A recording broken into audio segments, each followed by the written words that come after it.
सभी को राधे बाबा के राधे राधे।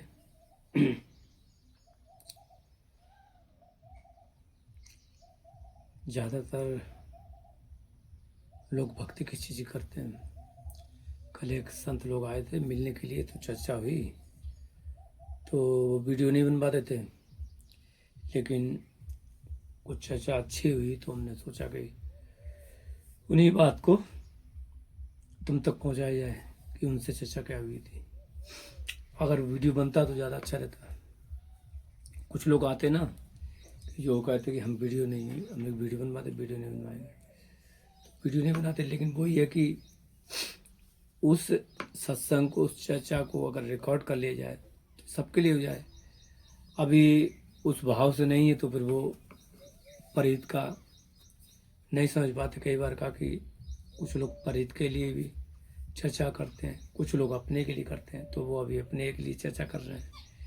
और परित के लिए तो जब ही करते हैं जब उन्हें अपने जीवन का जन्म लेने का उद्देश्य पता चल जाता, सत्य का पता चल जाता, सत्य का अनुभव हो जाता, तभी वो परित की सेवा के लिए प्रवचन, सत्संग, लोगों के कल्याण के लिए करते हैं। जब तक सत्य का ज्ञान नहीं होता, अपनी नहीं होती, तब तक वो नहीं करता, तब तक वो अपने लिए भटकता रहता।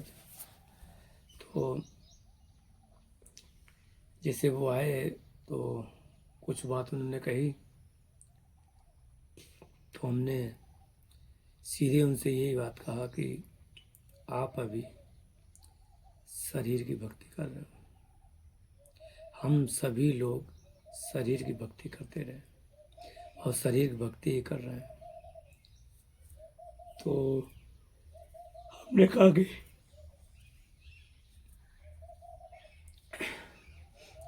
अब ये बताओ कि हम लोग जड़ हैं कि चेतन है? भाई हम जड़ हैं कि चेतन है? आप लोग बताओ, हम जड़ हैं कि चेतन है? तो आप लोगों के नहीं, हम चेतन है। तब चेतन हो तो भक्ति किसको करनी चाहिए? भक्ति किसके लिए होनी चाहिए? भक्ति कौन करेगा? चेतन करेगा कि जड़ करेगा? तुम कहोगे करेगा तो चेतन ही, क्योंकि जड़ तो कर नहीं सकता है। अगर चेतन करेगा तो तुम क्या सोचो, तुम क्या चेतन रूप में भक्ति कर रहे हो? जड़ माने क्या, पहले ही जान लो। अब यही नहीं पता किसी को, बहुत लोगों को, कि जड़ होता क्या है। जड़ माने शरीर, जड़ माने शरीर, चेतन माने जो अंदर बैठा है।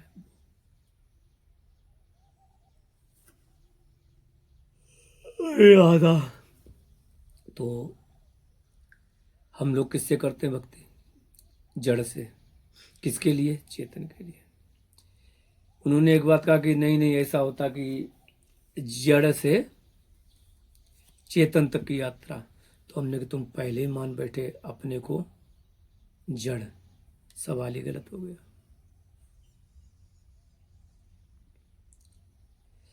सवाल गलत हो गया। हमने कि जड़ की परिभाषा तुम्हारे लिए क्या है? तो कि जड़ माने ये पत्थर, ये हुआ, ये बोल नहीं सकता। तो जड़ तो ये भी है क्या? ये बोल सकता, मुंह बोल सकता है, मुंह पर, मुंह में शब्द जबान और भी आती है, बोल सकता। ये नहीं बोल सकता, ये नहीं बोल सकता। नाखून बोल सकते, काट तो नहीं बोल सकते। पर हम लोग भक्ति क्या करते हैं? मुंह से राम राम राम करके। पैरों से, पैर जड़ है नहीं है, जड़ है। पैर से क्या करते हैं? खूब परगम्मा लगाया है, किससे? जड़ से। और सोचते कि हाँ कि चेतन का अभ्यास हो जाए। तो अभ्यास किसका कर रहा है? जड़ का। तो होगा किसका? जड़ी का होगा। जड़ समझ लो पहले। तो हमने कि तुम्हारी परिभाषा जो है ना, कि पत्थर की है, कि ये पत्थर है, तो पत्थर तो मंदिर में भी होता है, वहां जड़ की भावना क्यों नहीं करते हो? वहां नहीं, क्योंकि वहां पे स्वरूप बना दिया गया, तो फिर वहां पे होती नहीं है। यहाँ स्वरूप नहीं है, तो क्योंकि हम लोग स्वरूप की पूजा करते हैं, लेकिन पत्थर को एक आकार दे दिया गया तो उसको मानने लगे। इस पत्थर को हम नहीं मानते हैं। क्यों नहीं मानते हैं? अगर ये पत्थर है, हमने कही, तो फिर गोवर्धन पर्वत क्या है? पत्थर नहीं है? तुम्हारी नजर में क्या पत्थर है कि नहीं? वो तो भगवान, हमने फिर ये पत्थर पढ़ा, ये क्यों नहीं भगवान है, ये क्यों नहीं मानते हो? अगर तुम कहते हो पत्थर, ये पत्थर होता है, ये चेतन नहीं, ये पत्थर है, तो अहल्या कौन थी? पत्थर ही तो थी तो चेतन। फिर कैसे मानोगे कि पेड़ पौधे? तो जो अर्जुन के पेड़ थे, जो श्री कृष्ण ने उखल लीला की, उस समय वो कुबेर के पुत्र नलकूप कौन थे? वो क्या जड़ थे? कहीं नहीं, जो बोलते नहीं ये नहीं, ये जड़।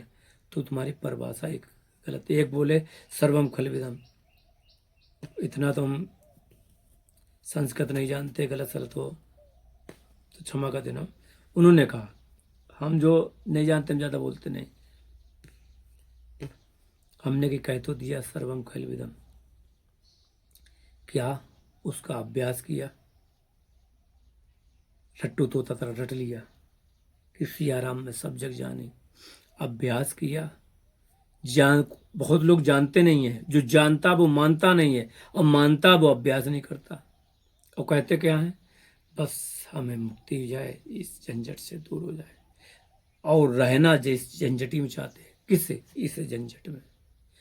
पसंद यही है और इसी से मुक्त होना चाहते हैं। सोचने वाली कितनी बड़ी विडंबना है कि इस संसार से मुक्त होना चाहते हैं और संसार ही अच्छा लगता है, संसार में ही रहना चाहते हैं। वाह! तो मुक्त कौन होगा? मन। मुक्त कौन होगा? मन होगा। और शरीर में कौन रह रहा? मन।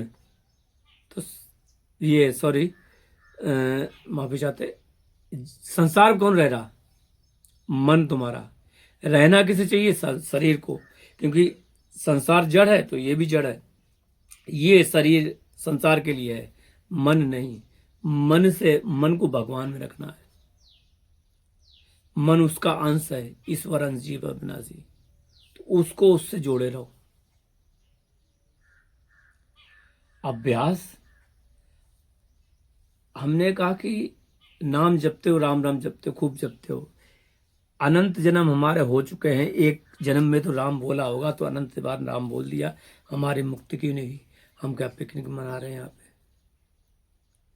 यानी कि भजन भक्ति कुछ और है, कुछ और है। कि महाराज बताओ, तो हमने पहले ही शब्द में बता दिया था कि हम समझे नहीं, थोड़ा बंगाली शरीर है मेरा शब्द का, हमें ठीक दोबारा समझा देते। हमने पहले हमने कहा था ये क्या है? पत्थर। इसमें भावना की, इसको बोलो ये राम है। इस प्रकृति जो दिख रही है सामने दृश्य, उसको बोलो ये राम है। जीव ईव एक एक चीज, उनमें करो भावना की, राम की। तो नाम नहीं जपना होगा। किसी भी जीव को देखो तो क्या कहोगे? ये तो राम है। तो याद किसकी आई? राम की। मुंह से नाम निकला या मन से नाम निकला, किसने स्मरण किया? राम का। तुरंत स्मरण हुआ। ऐसे तो सभी जीव हैं। जब जब तुम दृष्टि, मन ध्यान में, जैसे मान लो समाधि में तो भगवान का ध्यान कर रहा है, लेकिन ऐसे आंख खोली और आंख ने देखा तो क्या क्या है? अरे ये तो राम है, ये तो राम है, ये तो कृष्ण है, ये तो राधा है, ये तो शिव है, ये तो पार्वती। तुरंत ही आंख खोले वैसे जहां भी आंख जाए वहीं कहो ये तो राम। 24 घंटे भजन होगा। क्या?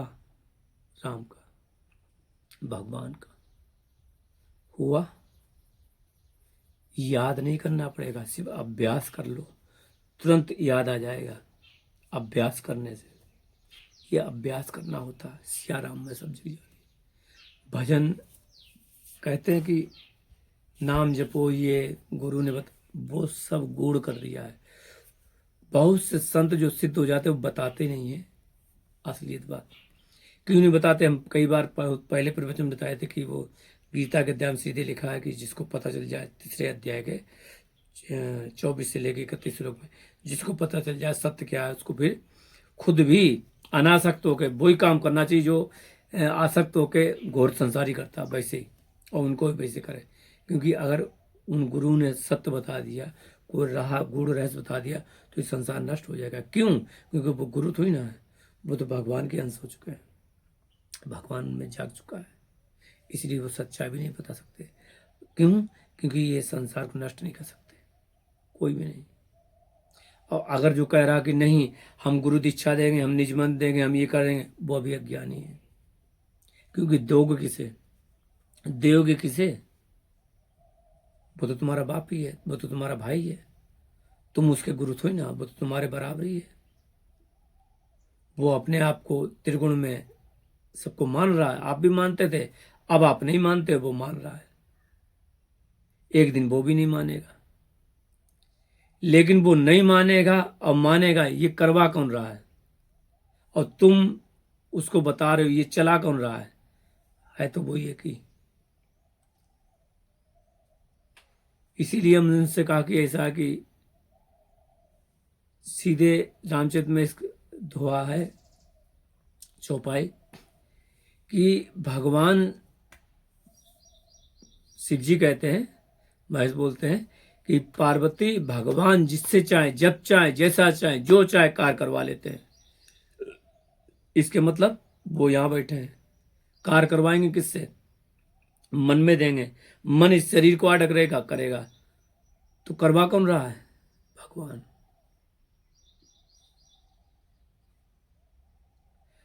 अगर संसार को ना देख के कार्य हो रहा तो भगवान करा रहा, और संसार को जड़ देख के काम कर रहे हैं तो फिर त्रिगुणों से हो रहा है।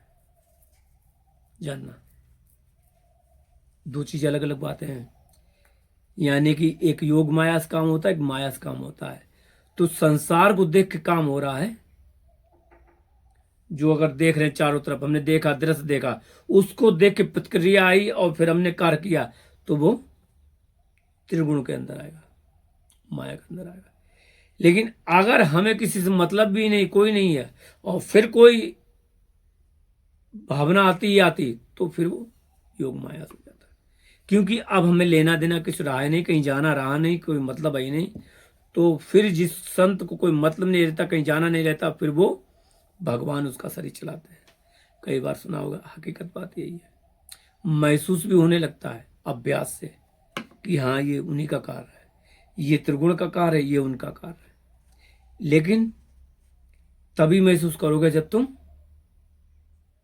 ध्यान दोगे, अभ्यास करोगे। अभ्यास हम किसका करते हैं? जड़ का। जड़ का अभ्यास कर रहे हैं। और चाहिए क्या? भजन भक्ति क्या चाहिए? चेतन की चाहिए। हम लोग जड़ हैं क्या? नहीं, हम चेतन हैं। तो फिर चेतन से करो ना। चेतन पाना तो चेतन से करो। चेतन का जो बेटा है मन से, उससे करो ना। जड़ से क्यों करते हो? मुंह ये वो, अगर ऐसे मुंह से बोलने से तो गूंगे लोग राम राम बोल नहीं पाते, वो तो हड़ताल कर देंगे। लंगड़े लोग हैं भाई, वो हड़ताल कर देंगे, हम तो जा नहीं पाएंगे धाम, हमें मदद कराओ जिसका पैर खराब हो या दोनों पैर ना हो, वो कैसे जाएंगे? वो कैसे यात्रा करेंगे? समझ में आया कुछ? महाराज, तो हकीकत बात क्या है कि एक समय ऐसा आता है कि ये सारी चीजें, ये जो चलना फिरना, उठना, खाना पीना, सिंग, ये जो तिलक विलक, ये सब छूट जाता है, छूटने लगता है। क्योंकि एक समय अभ्यास की ऐसी स्थिति आने लगती है, कृपा होने लगती है भगवान की, ये सब अच्छा नहीं लगता, सब बेकार लगता, खाना पीना सब बेकार लगता है। क्या खाएंगे? थोड़े से में सिमट के रह जाते हैं साधु संत लोग, थोड़ी सी चीजों में वो अपने आप को समेट लेते हैं। हमारा पता नहीं कब से, बहुत सालों से अभ्यास है कि अपने को समेटे जा रहे हैं हर चीज में। कपड़े कम, ये कम, खाना पीना कम, एक चीज खाना। जिस समय बेचारे खिचड़ी खाते हैं तो खिचड़ी खाते हैं, कुछ नहीं, बस हो गया। तो मतलब ये है कि एक चीज में सिमटना, मन को राजी करना, साइकोलॉजी है। मन राजी होगा तब एक जगह टिकेगा। तो चेतन से अभ्यास करो, चेतन का, तभी चेतन की प्राप्ति होगी। कि हम लोग चेतन हैं और चेतन को ही पाना चाहते हैं, जड़ नहीं है कि जड़ से पाना चाहे। जड़ का अभ्यास मत करो। शब्द पढ़ रहे, किताब पढ़ रहे, ये पढ़ रहे, वो पढ़ रहे, और सोच रहे हमें वो हो जाए। पढ़ रहे, ठीक है, हम पढ़ रहे हैं, हम लीला पढ़ रहे हैं, और लीला पढ़ रहे हैं, उसका चिंतन नहीं कर रहे हैं, तो फिर वो जड़ का अभ्यास है। अगर हम वाणी पाठ पढ़ें, कुछ भी पढ़ें और उसका चिंतन ना करें, ध्यान ना करें, तो क्या होगा? शब्द पढ़ा खत्म काम, रट्टू तरह पढ़ लगा खत्म काम, तो वो भी बेकार है। आजकल सिखा भी दिया गया क्या कि रट्टू तो तरह पढ़ो। भाई गुरु को भी बहुत से माइंड, बहुत से मन का अभ्यास, उसका एक्सपेरिमेंट करना चाहिए कि कैसे कैसे संसार में मन है और कैसे हमारा रहा वैसे सबका है। वो नहीं करेगा और हम लोग सिखाने क्या लगते हैं, वो जड़ की बात है। मन मानते ही नहीं। मन क्या करता? मन एक नहीं, जैसे कविता रट लेते हैं बचपन में, वैसे कविता रटे जा रहे हैं अब, लेकिन उसका चिंतन नहीं कर रहे, लीला चिंतन नहीं कर रहे, ध्यान नहीं कर रहे हैं। अब सब लोग सोचते हैं कभी तो ध्यान आएगा, कभी तो ध्यान आएगा। और यहाँ क्या कह रहे हैं? कभी ध्यान आएगा नहीं, वो ध्यान ही पहले करो। क्या? पहले ही ध्यान करो। तुमने कि आपने तो सब चीज, हमने कही कि कभी तो हमने चालू किया होगा, तो इसी से चालू किया ना हमने, तब चालू किया था। अब सामने बैठे बता तो रहे, अब तो छोड़ दो, अब अभ्यास करो सब में, हर एक चीज में, हर एक जन में, जड़ चेतन सब में। जड़ चेतन गुण दोष में विश्व की ना करता, कहा ना। जड़ चेतन और गुण और दोष में से मिला के विश्व को बनाया भगवान ने। ये एक लीला है, इससे निकलना है। एक नाटक है, रंगमंच है। किसी ने कहीं लिखा भी, अरे ये तो बाबा फिल्मी है। किसी कोई इंटरव्यू दिया था, उसमें उन्होंने लिखा, तो भाई ये नाटक ही तो चल रहा है। तुम बेवकूफ बने हो, तुम जो सत्य मान रहे हो, ये नाटक ही तो है। और फिर कहने लगे, अरे ये तो अहम अहंकारी। अरे जब तक अहम माने क्या होता? मानना अपनी सत्ता। जब तक हम मानेंगे नहीं, एक मानना ये होता कि हम हैं, संसार में हैं, ये एक होता है हम हैं कौन? भगवान के दास। ये भी तो अहम से माना जाता है। मानने फर्क है। हम भगवान की सखी है, राधा ने सखी है, तो ये मान रहे। कौन मान रहा? मन मान रहा है। द्वैत में रह गए तब उसके रस का स्वाद नहीं होगा। तो अहम तो है ही।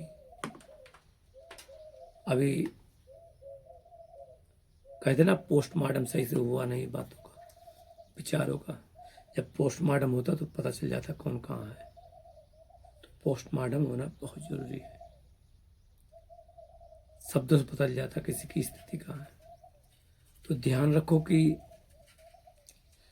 अभ्यास इसी का शुरुआत से पहले से लास्ट में ये होना कि सब तरफ वो, ये सब तरफ चेतन का अभ्यास करो। हर तरफ चेतन का अभ्यास करो।